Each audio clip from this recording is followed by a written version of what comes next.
Assalamualaikum warahmatullahi wabarakatuh. Saya Rizky Agung Purnama. Di sini saya akan menjelaskan hasil penelitian tentang menjalankan usaha kecil keripik pisang. Yang pertama, latar belakang. Industri kecil seringkali dipandang sebagai bagian yang terbelakang dari struktur ekonomi tradisional dan tidak punya potensi untuk menyumbang pada pertumbuhan ekonomi. Pada dasarnya, usaha kecil dihadapkan pada pesaing yang lebih ketat sehingga harus mampu menghasilkan produk atau jasa yang memiliki daya saing tinggi dalam usaha memenangkan pangsa pasar sekaligus menghindari market misses. Lalu salah satu usaha kecil sektor agroindustri yang memiliki prospek potensial untuk dikembangkan di Kota Batu adalah usaha pembuatan keripik pisang. Lalu bertambahnya jumlah unit usaha industri rumah tangga keripik pisang dari waktu ke waktu di Kota Batu menunjukkan adanya keuntungan yang bisa diperoleh dari usaha tersebut. Rumusan masalah.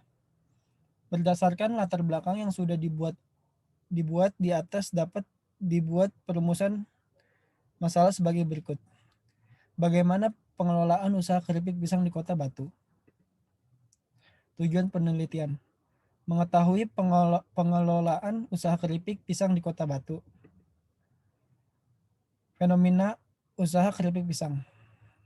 Pertama, usaha keripik pisang memang dapat dikatakan sebagai salah satu usaha yang memiliki potensi bisnis yang sangat bagus, di mana usaha keripik pisang banyak sekali digemari oleh semua lapisan masyarakat.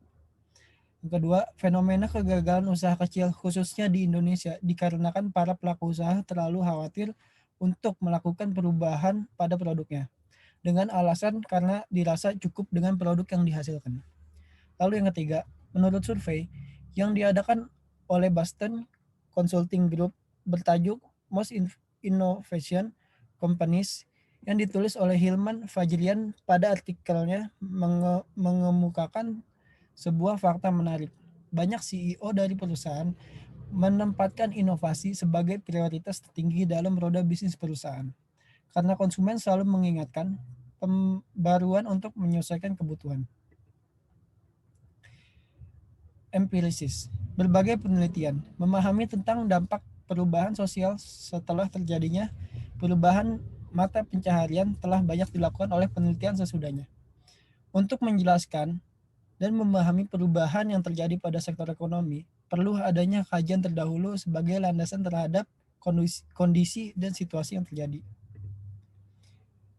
Hipotesis dan kerangka penelitian. Yang pertama, tingkat kepuasan konsumen keripik pisang berada pada tingkat sangat puas. Lalu, bauran pemasaran berupa produk, tempat, dan harga berpengaruh nyata terhadap tingkat kepuasan konsumen. Lalu, bauran pemasaran berupa produk, tempat, dan harga berpengaruh nyata terhadap jumlah pembelian konsumen. Dan tingkat kepuasan konsumen berpengaruh nyata terhadap jumlah pembelian konsumen. Lalu di sini ada rujukan. Judul skripsi, pengaruh inovasi produk terhadap keputusan pembelian konsumen bisnis pada UMKM keripik pisang Dharma Jaya. Metode dilihat dari jenisnya. Penelitian ini tergolong penelitian survei dengan menggunakan pendekatan kuantitatif. Hasil variabel jenis produk, peningkatan kualitas, macam model, kemasan, dan fitur secara bersama-sama berpengaruh terhadap variabel keputusan pembelian reseller pada UMKM keripik pisang Dharma Jaya. Metode penelitian. Yang pertama, jenis penelitian. Jenis penelitian yang digunakan dalam penelitian ini adalah penelitian kuantitatif dengan bentuk penelitian survei. Lalu, metode pengumpulan data. Yang A, jenis data subjek adalah informasi yang diperoleh yang wujudnya biasanya tertulis dan juga bisa diperoleh ketika kita melakukan wawancara. Yang B, jenis data objek adalah cara mengumpulkan data yang bukan berupa respon, tetapi secara fisik kita amati, dicatat serta diklasifikasi menurut tempat dan waktu yang melatar belakangi peristiwa. Yang ketiga, sumber data. Yang A, data primer adalah data yang pertama kali dicatat dan dikumpulkan oleh peneliti.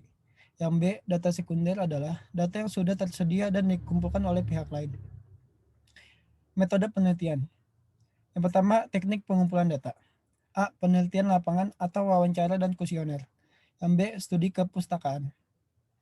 Lalu yang kedua, metode penarikan sampel, sample random sampling, di mana peneliti mendata beberapa UMKM yang ada yang pada awal bisnisnya menggunakan metode marketing biasa dan sekarang menggunakan metode teknologi modern.